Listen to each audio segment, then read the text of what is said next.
যে সারা দেশের সম্পদ নিয়ে আপনি 20 লক্ষ গ্রাহকের সম্পদ আপনি 200 লোকের কাছে পুঞ্জীভূত করেছেন, এই কারণে একটা সংকট তৈরি হয়েছে। আপনি কর্পোরেট বিনিয়োগ নিয়ে রিটেল ব্যাংকিং করেছেন, সেটাতে একটা সংকট তৈরি হয়েছে। এই ধরনের সংকটগুলো ব্যাংকিং সেক্টরে যাতে না হয়, ব্যাংকিং সেক্টরে যাতে গুড গভর্নেন্স হয়, বিএবির মতো প্রতিষ্ঠান যাতে খেলাধুলায় ব্যস্ত না হয়ে ব্যাংকিং সেক্টরের উন্নয়নের জন্য কাজ করে, আমাদের জনশক্তির উন্নয়ন। আমরা বলেছি যে আমাদের বিশ্বমানের ট্রেনিং সেন্টার করতে হবে বাংলাদেশে ব্যাংকারদের জন্য, যাতে নাকি আমরা বিদেশে গিয়ে ব্যাংকিংয়ের উপর ট্রেনিং নিতে না হয়, বিদেশের লোকেরা এসে আমাদের দেশ থেকে ট্রেনিং নিতে পারবে। ডিজাইন, এলিগেন্স, বিউটি, সেরা পণ্য সবার জন্য জেভিকো।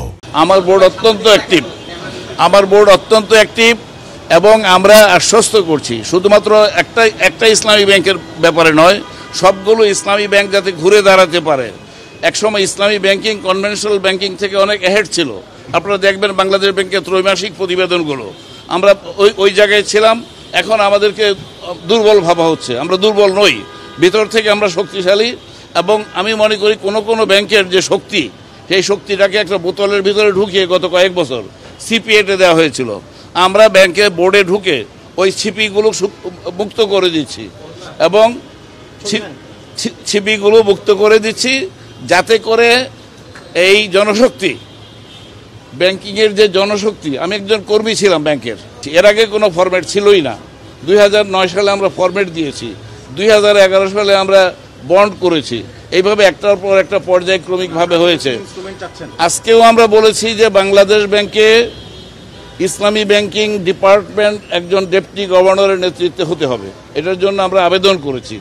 এবং এটা হচ্ছে বাংলাদেশের ইসলামী ব্যাংকিং সেক্টর ঠিকমতো যাতে চলতে পারে, নিয়ন্ত্রণ সঠিক হয়, কোঅর্ডিনেশন ঠিকমতো হয়, এটা হবে যদি বাংলাদেশ ব্যাংকে একটা ডিপার্টমেন্ট চালু হয়।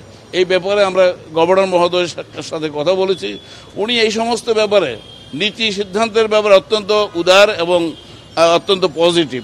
আমরা আশা করছি সেন্ট্রাল ব্যাংক যদি দায়িত্ব নেয় ইসলামী ব্যাংকগুলোকে গভর্ন করার জন্য, আমাদের শরিয়া কাউন্সিল লাগবে না। তখন আমাদের এখানে বাংলাদেশ ব্যাংকের যে অডিট টিম যাবে, তারা শুধুমাত্র আমাদের ব্যাংকিং অডিট করবে না, তারা আমাদের শরিয়া অডিটও করবে। আমরা খামখেয়ালি ধরনের কিছু করতে পারবো না। তখন এখানে একটা শরিয়া বোর্ড থাকবে, তারা দেখবে শরিয়ার আলোকে সমস্ত কার্যক্রম হচ্ছে কিনা। আমাদের ব্যাংক হয়তো রাবার স্ট্যাম্প হইতে, আমাদের ব্যাংকের শরিয়া কাউন্সিল যদি সঠিকভাবে দায়িত্ব পালন করছেন কিনা সেটাও সেন্ট্রাল ব্যাংকের পক্ষ থেকে দেখা হবে। কাজেই আপনি যেটা বলেছেন জবাব দেই নেই, আমি কিন্তু জবাব আমার কথার মধ্যে রয়েছে।